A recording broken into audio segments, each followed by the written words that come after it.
The conference, of course, will deal with the intersection of Islamic finance with the zeitgeist of our times. Not a day passes when business and political leaders talk about the dawn of the fourth industrial revolution and the rise of intelligent computing systems which will bring about remarkable and unprecedented changes. For most of the last 3 decades, during which the information age has unfolded, technology has been assumed to be, like markets themselves, value-free.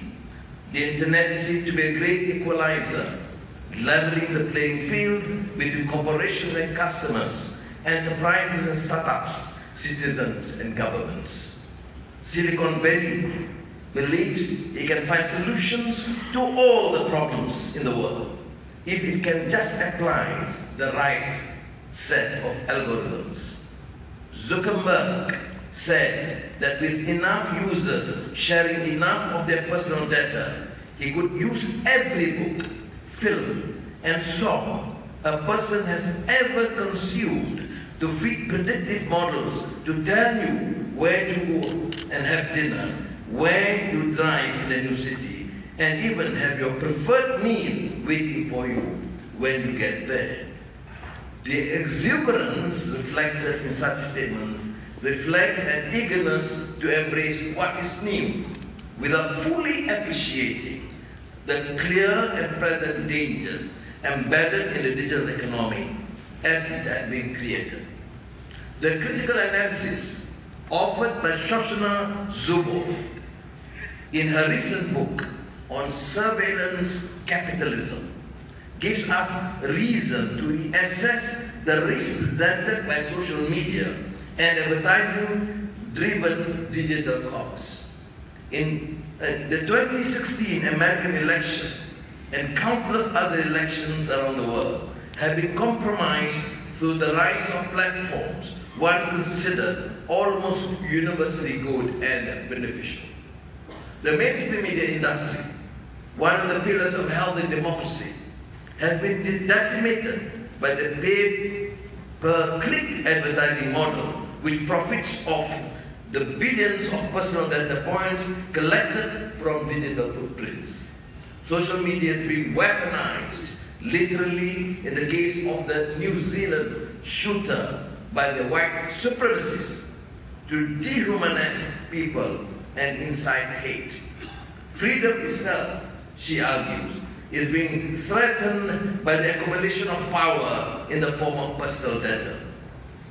The meteoric rise of technology companies and the fantastic increase in market capitalization has been met with an almost equally fantastic drop in popularity, as the veil is lifted on business models built on poor stewardship and personal data. Major technology companies find themselves the target of people's hatred and ire instead of love and adulation.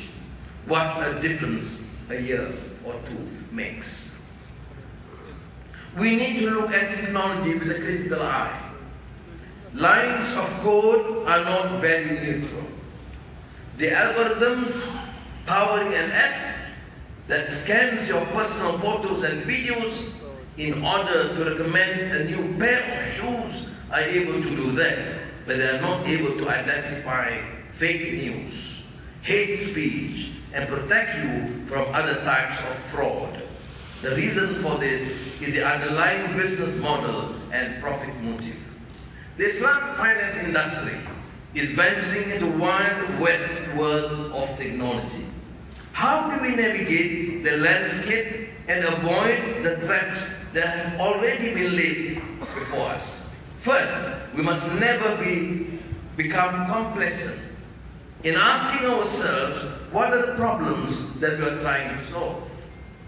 I'm not referring to the technical aspects of Sharia-compliant loans and bonds and transactions. Though certainly we must continue to forge ahead in developing products that are relevant and profitable.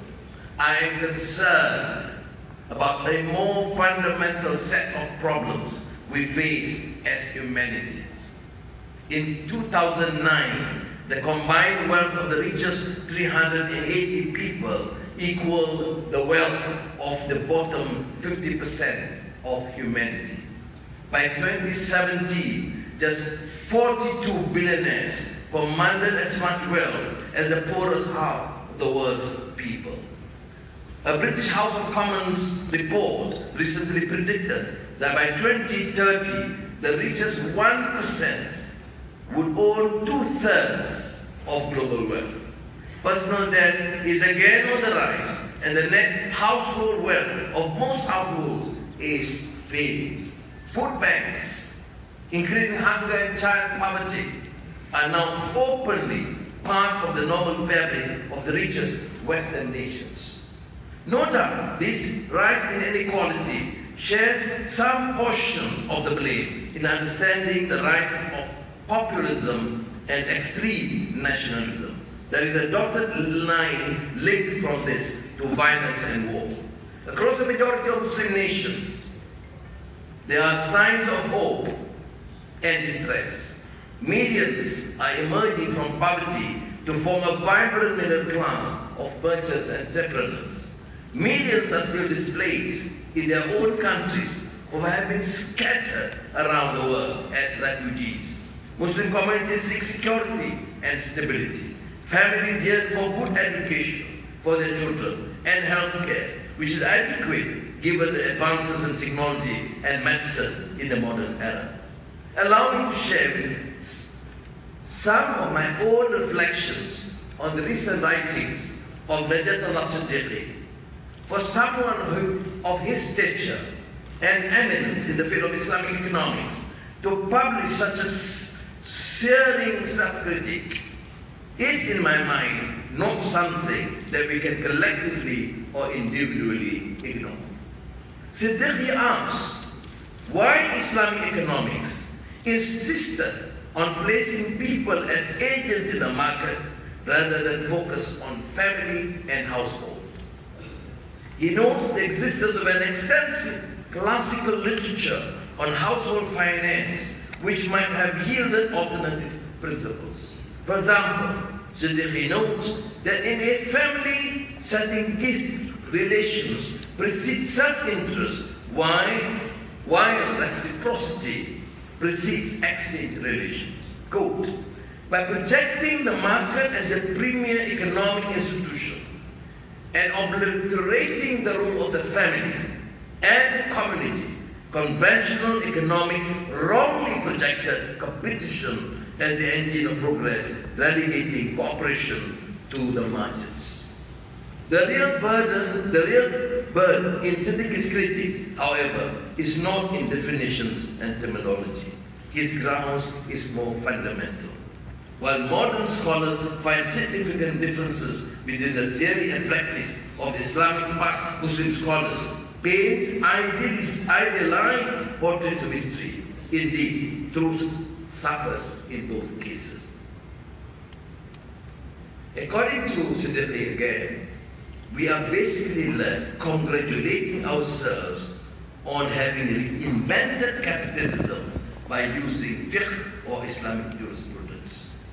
The economist stands with the poet in concluding that ever we came out by the same door where we went in. Practically speaking, and bringing us back to the original point, we are talking about Islamic institutions that deal with access to capital, economic empowerment, and innovation, and yet there are no distinctive policies, no empirically grounded programs that we can turn to or recommend as Islamic solutions for the alleviation of poverty, eradication of hunger, access to quality education, support of families and building of sustainable communities. We see in nation after nation that inequality is increasing, but we have nothing more to offer than lip service to the general idea of distributive justice.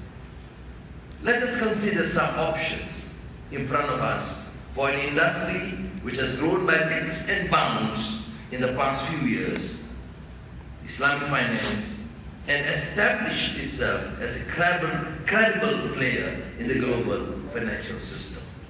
Islamic finance can play a role in confronting the challenge of inequality, inclusion, and poverty reduction. Out of 1.6 billion Muslims in the world, an estimated 14%, 1/4, use banks. Many are unable or unwilling to engage with conventional interest-based financial institutions due to religious convictions, educational difficulties, or geographical problems. Islamic finance can and must overcome these issues if it is to reach its transformative potential. There is massive potential to provide financial education through digital economy and digitalization and basic services to the unbanked and the underbanked. Innovation must be a central tenet of any successful banking strategy. Whether Islamic or conventional, customers seek faster, more personalized services from banks delivered seamlessly through multiple channels. Millennials as customers have demonstrated a disdain for traditional banking products. And to remain relevant, competitive and profitable, this industry must respond to the customers' rapidly evolving preferences and demands and make innovation an organizing and operative principle. Let us not be dismissive of the concerns about privacy and surveillance, which is undermining faith and confidence in the conventional digital economy. There are ways to provide sophisticated AI-based products without compromising on fundamental principles of and abusing customers' trust. Let us be among those striving to develop a better, more sustainable business model. The maqasid al-Sharia can be our touchstone in broadening the definition of what falls under the umbrella of Sharia compliance, and doing so, we can assert the ethical component and not just the legal fifth one. The global financial system has been rocked by the 1MDB scandal, in which untold billions have been siphoned out of the national coffers of Malaysia. This could not have been possible without the tacit involvement and the approval of brand name banks, including Goldman Sachs, in the major financial centers of the world. Preservation of property, being one of the higher objectives of the Sharia, necessitates that our institutions and our regulations are beyond reproach and have well-developed mechanisms for addressing the excesses and potential abuses of power and position. We have to learn how to negotiate the future on the basis of the kind of people, the kind of societies we want to be. We have to teach our bankers, economists, and young people as well as our digital technologists how to ask informed, intelligent questions and mine the Muslim heritage of ideas to move us nearer to the moral and ethical base of Islamic. I urge you to be innovative and exhaustive in your deliberations. Do not just accept what's happening. Become part of making a better future grounded in justice and equity for all, irrespective of Muslim or not, for that is the true significance of being Islamic. Thank you.